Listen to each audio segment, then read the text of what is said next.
¿Ya ven la presentación, jóvenes?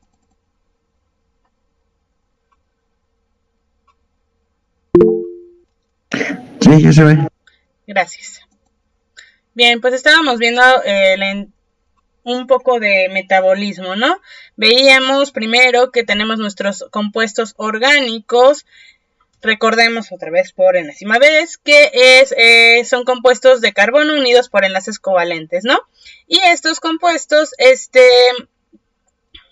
muchas veces son isómeros, ya que tienen la misma composición química, la misma cantidad de átomos de diferentes compuestos, perdón, de diferentes elementos, pero la estructura es lo que en lo que suelen diferir, y esa diferencia de estructura hace que lo que le llamamos isómeros, hace que tengan diferentes características y propiedades y por lo tanto usos por parte de los seres vivos, ¿no? Y bueno, veíamos que teníamos nuestros isómeros estructurales y los estereoisómeros que se dividirían entre diastereoisómeros y enantiómeros, ¿no?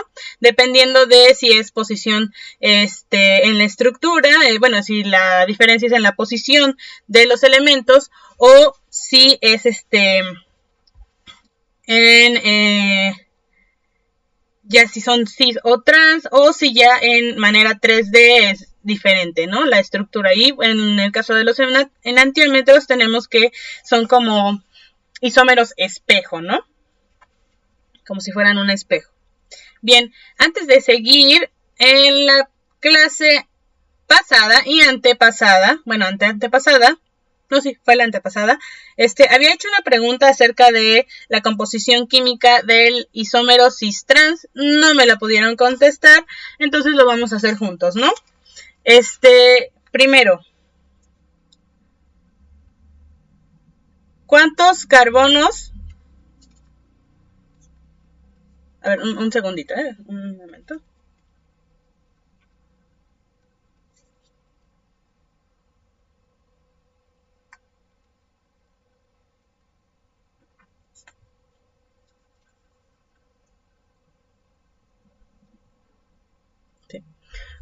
Ya, gracias. ¿Cuántos carbonos tienen estos isómeros cis-trans? 4, ¿no? Entonces, sería un C4. ¿Cuántos hidrógenos? Y ambos tienen 4, ¿no? ¿Cuántos hidrógenos tiene? 1, 2, 1, 2, aquí otros 3, entonces van 5, y otros 3 van 8, ¿no? Entonces, son C4H8, ¿no? Entonces, la fórmula química de estos isómeros cis-trans simplemente tenían que decirme que era C4H8 para poder tener su punto, pero bueno, ni modos, no se pudo. Ok, continuamos entonces ahí. Y luego recordábamos que dependiendo de los elementos que estuvieran involucrados en estos compuestos orgánicos y la forma en la que estuvieran enlazados estos elementos, los hacía grupos funcionales, los cuales tenían ciertas características, ¿no? Y veíamos que los principales grupos funcionales son el hidroxilo, el carbonilo, el carboxilo, el amino, el metilo, el fosfato y el sulfhidrilo. Y además, siendo los primeros 4 compuestos más que nada por el carbono, el oxígeno y el hidrógeno, el amino tiene como uno de sus principales al nitrógeno, y al hidrógeno el metilo, igualmente al carbono y el hidrógeno, el fosfato a un fósforo, oxígeno e hidrógeno, y el sulfhidrilo, el azufre y el hidrógeno, ¿no? Y bien, recordemos entonces que también estos grupos funcionales tenían, era el grupo funcional más el grupo R, que era lo que cambiaba, ¿no? Lo que hacía que cambiara la molécula. Y podría ser cualquiera de los otros grupos funcionales conectados al grupo funcional del que estábamos hablando, ¿no? Unos ejemplos eran, por ejemplo, la cisteína, el aminoácido, no sé, el etano, etcétera, etcétera, ¿no? Bien, y luego veíamos que teníamos moléculas biológicas, ¿no? Que recordemos entonces eran los carbohidratos, lípidos, proteínas y ácidos nucleicos, ¿no? Aquí, estos 4. Y estos estaban formados de... estos podían formarse a partir de monómeros, que eran moléculas simples, hasta formar... Y cuando estos monómeros se juntaban, se enlazaban por medio de ciertos enlaces específicos, se podían hacer polímeros, ¿no? Es decir, mono, recordemos, hace alusión a uno, y poli es más de uno, ¿no? Más que frecuentemente más de 4 o 5, ¿no? Entonces, bueno, teníamos aquí en este cuadro cómo se veía, cómo se llamaba primero la molécula biológica, cuál era la estructura física representada, cómo se representaban, luego cómo se representaban de manera en diagrama, y finalmente cuál era el monómero de estas moléculas biológicas, ¿no? De estas macromoléculas, que son los monosacáridos. Para los carbohidratos, para los lípidos son los ácidos grasos, para las proteínas son los aminoácidos, y para los ácidos nucleicos pues tenemos, están formados por un grupo fosfato, una base nitrogenada y la pentosa, ¿no? Es decir, más que nada la base nitrogenada es la base del ácido nucleico, pero esta tiene que formarse con un grupo fosfato y una pentosa que viene aquí de los monosacáridos, ¿no? Bien, y pues como vemos aquí, los grupos funcionales se van juntando para hacer moléculas más grandes.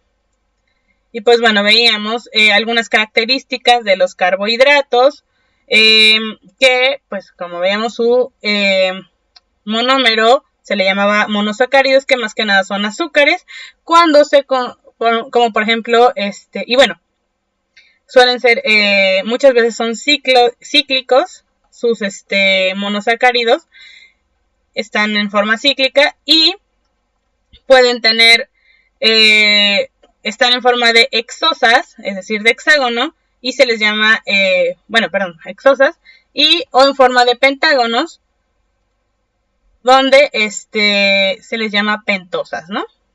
Y bueno, aquí está el ejemplo, están unos ejemplos de la hexosa principal, del monosacárido principal, que es la glucosa, y aquí como pentosa está la fructosa, ¿no? Y cuando, por ejemplo, se juntan dos monómeros por medio de un enlace glucosídico, que sería oxígeno, se le llama disacárido. Claro, cuando se juntan estos monosacáridos anulares y forma la sacarosa, ¿no? Y luego ya así se unen más de dos, aquí ya se llama polisacáridos, y algunos polisacáridos, algunos ejemplos que hay en nuestro mundo, que hay en la naturaleza, son, bueno, en nuestro mundo biológico, son los almidones, el glucógeno y la celulosa, ¿no? Después íbamos a los lípidos, vimos los lípidos donde están varios tipos de lípidos. Se pueden clasificar en grasas neutras, que algunos serían, los principales son el glicerol y los ácidos grasos, están formados por ellos. Luego los fosfolípidos, que son, están los lípidos antihéticos. Luego los carotenoides, los esteroides y las ceras, ¿no? Luego teníamos a las proteínas, que están formadas por aminoácidos y están enlazadas por un enlace peptídico. Y aquí, bueno, teníamos nuestros aminoácidos. Recordemos que teníamos dos tipos de aminoácidos, los aminoácidos esenciales y los no esenciales, ¿no? Los esenciales, a ver, vamos a preguntarles a ustedes. A ver, vamos a, ahora sí, elegir víctimas. Jesús Herón. Y A ver, ¿quién? Y Miguel Hernández. Bueno, no. Y Jessica, ¿no? Sí.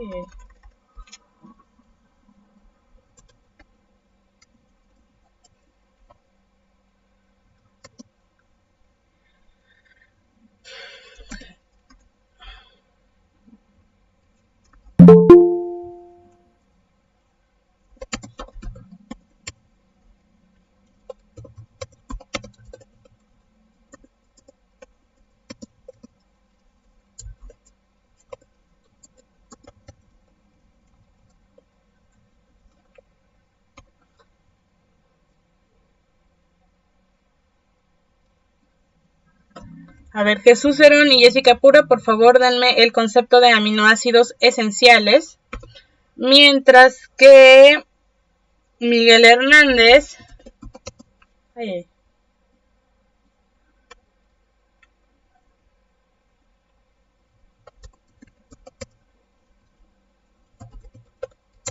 y. ¿Quién más?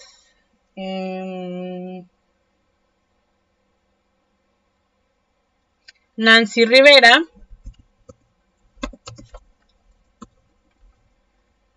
Por favor, denme el concepto de los aminoácidos no esenciales.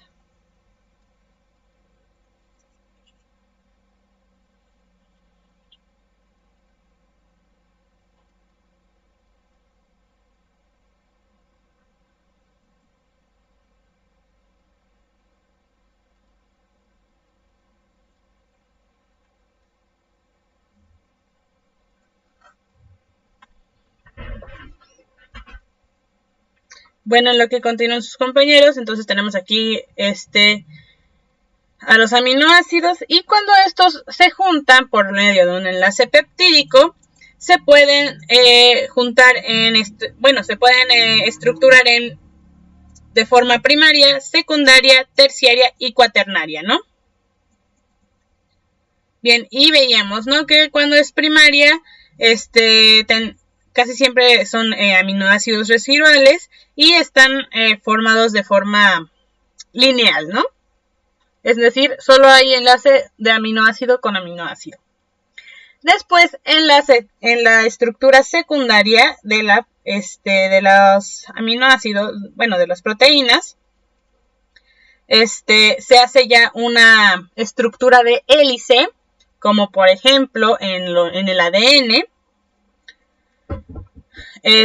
donde aparte de que están conectados, enlazados por medio de su enlace peptídico, un aminoácido con el siguiente, se hacen puentes de hidrógeno donde se conectan, además se enlazan con no con el aminoácido siguiente, sino se empieza a enroscar y se empiezan a conectar con otros aminoácidos, ¿no? Y nos da, como les digo, la estructura secundaria como en forma de hélice. Después, en la tercera estructura, en la estructura terciaria, ya se hace una cadena de polipéptidos, es decir, recordemos que los péptidos son muchos aminoácidos juntos, y si son poli, son más de muchas cadenas de aminoácidos juntos, y entonces, aparte de que ya está torcida la cadena en forma de hélice, esta hélice se empieza a torcer, ¿no? Como lo podemos ver aquí. Y ya nos hace una estructura cuaternaria de proteínas. Y después, en la estructura cuaternaria, es cuando ya esta estructura terciaria se ensambla con otras subunidades de proteínas y nos da una estructura cuaternaria, ¿no? Entonces, pues estas son las 4 estructuras principales de las proteínas, ¿no? Bien, nos dice su compañera Jessica. A ver, ¿dónde está?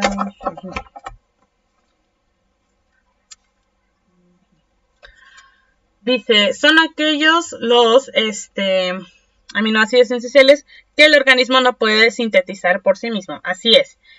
Y su compañero Jesús Herón nos dice, los aminoácidos esenciales son aquellos que el propio organismo no puede sintetizar por sí mismo.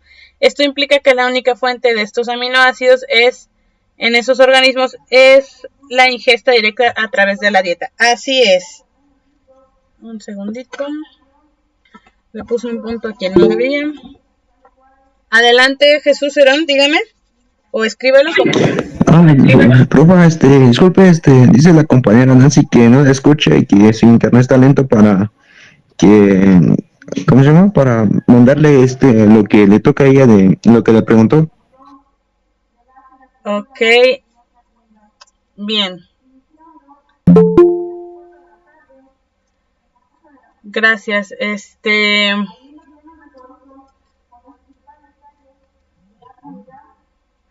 Bueno, está bien, pues ya no nos responderá su compañera Nancy. Lo puede escribir, pero bueno, esto que les pregunté, les recuerdo, se los pregunto casi siempre porque ya se los di en otra clase, entonces también estén atentos a eso. Debería de estar en sus apuntes. Si no llegaron a escuchar en la clase anterior, ya saben que siempre les subo el video de la clase, entonces, pues, a menos de que no se las haya subido por alguna u otra cosa, o pues deberían de saber cuál es el concepto, ¿no? O a menos de que esté preguntando por conceptos nuevos, pero casi nunca lo hago. Bueno, según yo, ¿no? Ustedes me dirán. Pero bueno, de acuerdo. Ok, su compañero Miguel ya se salió de la clase. Ok, pues sí, efectivamente, los aminoácidos esenciales son aquellos que el organismo no puede generar por sí mismos, ¿de acuerdo? Entonces necesita consumirlos, y los aminoácidos no esenciales son los que sí puede generar el organismo, entonces no es tan necesario, bueno, no muere el organismo si no los puede consumir. ¿Sale? Bien.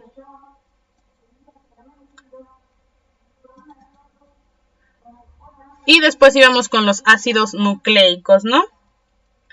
Básicamente son el ADN y el ARN, y la base de esta es el nucleótido, ¿no? Está formado también por un grupo fosfato y un azúcar. Bueno, el nucleótido, perdón, está formado de un grupo fosfato, un azúcar y una base nitrogenada, ¿no? Y este azúcar, bueno, el grupo fosfato ya sabemos cómo es. Aquí, como lo vimos la vez pasada, hay dos tipos de grupo fosfato, ¿no?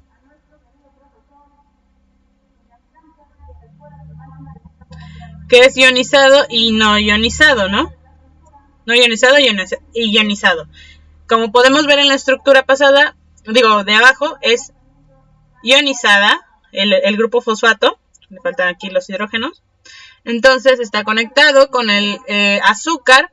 Tiene que ser un azúcar pentosa, es decir, en forma de pentágono, con 5 carbonos principales.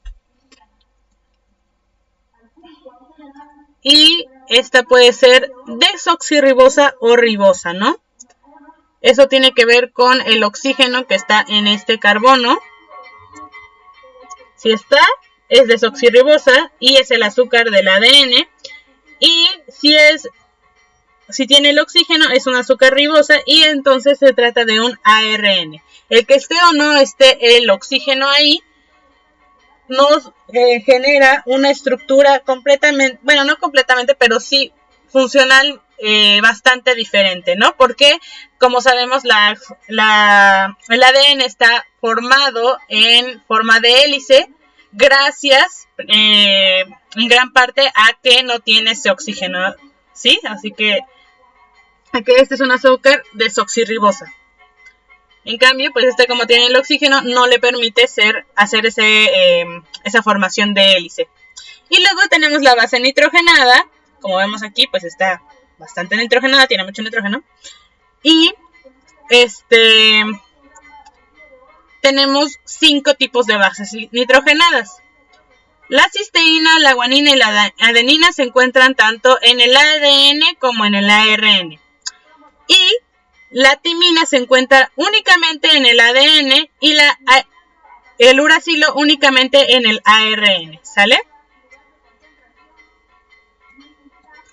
Y bueno, aquí tenemos entonces nuestra estructura de cómo está formado nuestro ácido desoxirribonucleico, o abreviado ADN, o como se dice en inglés, DNA. Y pues bueno, aquí vemos, ¿no? La columna vertebral del azúcar fosfato. Aquí está nuestro fosfato y nuestro azúcar. Aquí están las bases nitrogenadas. Estas se enlazan, la adenina con la timina y la citosina con la guanina. ¿Sale? Y bueno, aquí nos hace nuestro nucleótido, el fosfato, el azúcar y nuestra base nitrogenada. Y ya para el ADN, pues aquí se van juntando los nucleótidos, y después de hacer estos enlaces,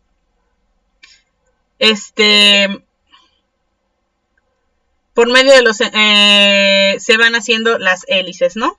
Para el ADN. En el caso del ARN no se hacen las hélices. Bien. Después tenemos algo que ya me parece que ya lo vieron con la maestra Rosario. Me comentaron algunos de ustedes, y la maestra Rosario me lo confirmó, que ya vieron, algunas partes principales acerca de bueno, también ya habían visto, creo, un poco de esto, de las macromoléculas. Vieron también la diferencia entre las procariotas y las eucariotas, las células eucariotas. Recordemos que principalmente la célula eucariota se diferencia en sí por que tiene ADN en un núcleo bien formado, la célula procariota, y la eucariota no. ¿Sale? Esa es la principal diferencia, ¿sale? Un segundito.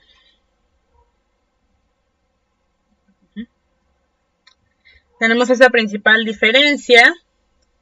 Luego también sabemos que nuestra célula procariota tiene mitocondrias, mientras que la eucariota no. Lo que comparten estas dos células es la membrana plasmática, una envoltura nuclear. A pesar de que tienen una envoltura nuclear ambos, la célula procariota sí tiene el núcleo como tal, y la eucariota puede o no tener un seminúcleo, ¿no? Un protonúcleo, pero no es como núcleo, no es núcleo como tal. Tienen su material genético de igual manera, y tienen citoplasma, ¿no? También otra parte bastante importante que se destaca es el tamaño, ¿no? Tienen un nucleoide, ¿no? Aquí se ve. Pero no es un núcleo como tal, como aquí, ¿no? Que tiene su propia membrana, etc.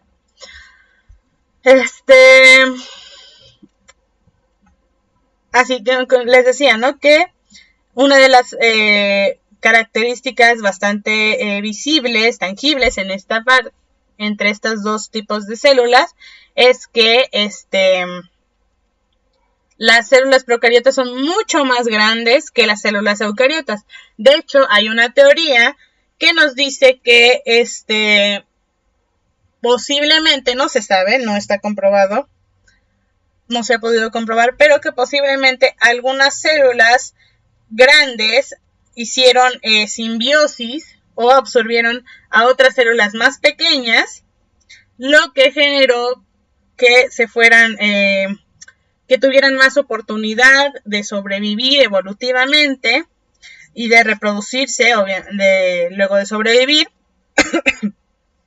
lo que generó que cada vez la simbiosis se fuera haciendo más fuerte entre estas células, entre estas células eucariotas, hasta el punto en que ya se volvieron un solo organismo. Y pues bueno, entonces después de muchos, algunos dicen que nada más se absorbió una célula a otra, otros dicen que bastantes diferentes tipos de organelos eran en un pasado evolutivo otras células eucariotas, pero bueno, finalmente se cree entonces que para que existieran las células procariotas, primero estaban las eucariotas y después de mucho las células eucariotas fueron absorbiendo unas grandes a otras pequeñas, haciendo simbiosis hasta que se formaron las células procariotas. Por eso el núcleo tiene su propio ADN y las mitocondrias tienen otro ADN, ¿sale? Pero no es nada comprobado, nada más lo menciono.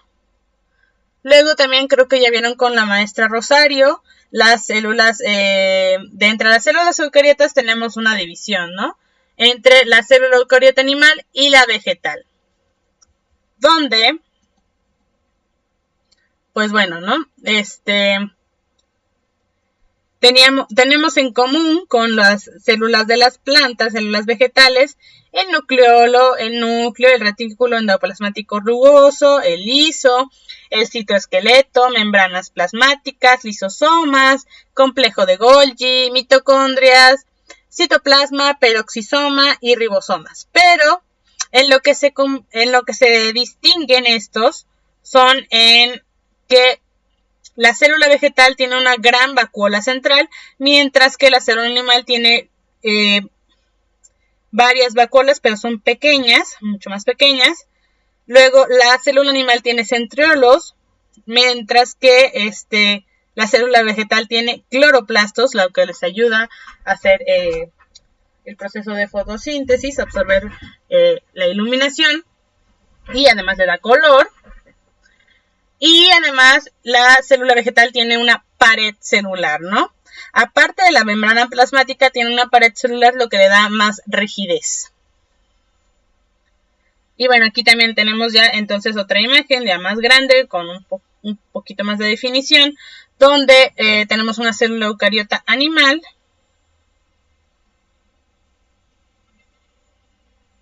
Segundo. Ok.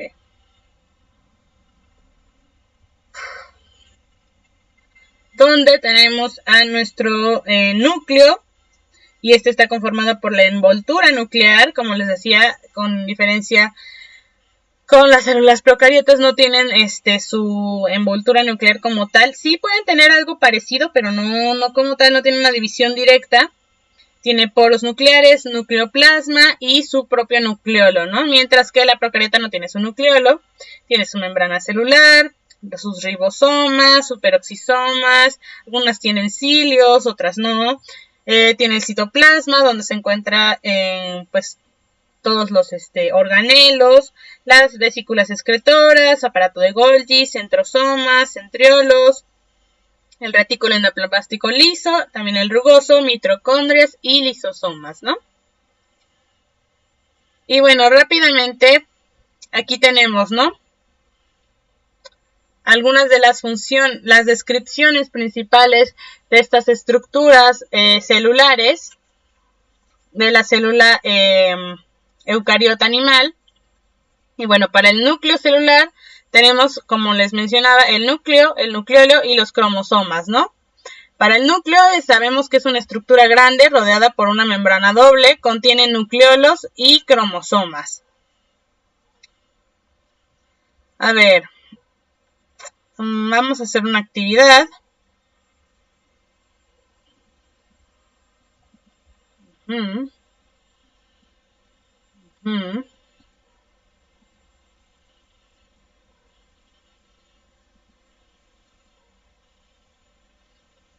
Bien.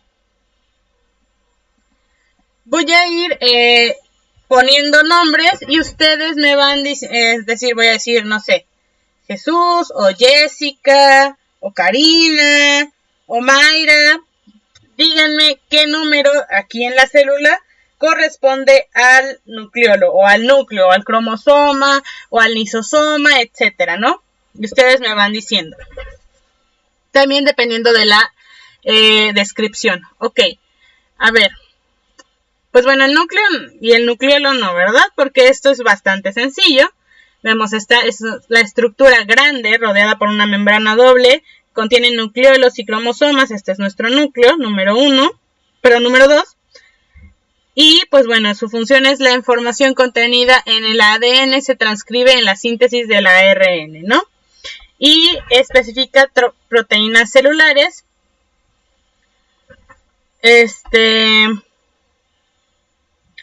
Luego del nucleolo es un cuerpo granular. En el núcleo, que es este, número 1, consiste en ARN y proteínas. Y este es un sitio de síntesis del ARN ribosómico. Recordemos que hay 3 tipos de ARN. A ver, alguien que no ha participado.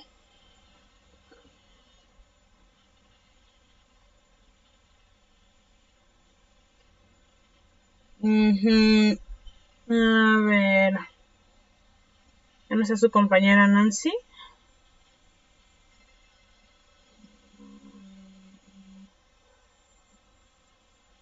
No, se salió. Ay, bueno, qué lástima que pues no, el internet no esté lo suficientemente bueno para que puedan participar. La verdad, porque pues yo sé que varios de ustedes son bastante buenos al momento de trabajar, entonces pues es una lástima que no puedan participar, ¿no? Bien, Miguel. ¿Qué les iba a preguntar? Así. Por favor, dígame los tipos de ARN que existen.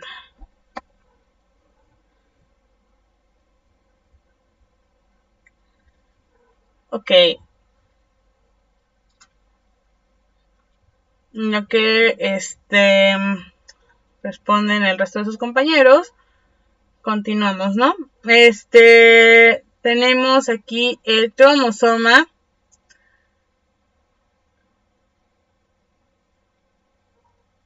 Bien, también tenemos los cromosomas, ¿no? Que son formados por un complejo de ADN y proteína llamado cromatina. Estos se condensan, es decir, se condensan estas proteínas y ADN y entonces forman el cromosoma.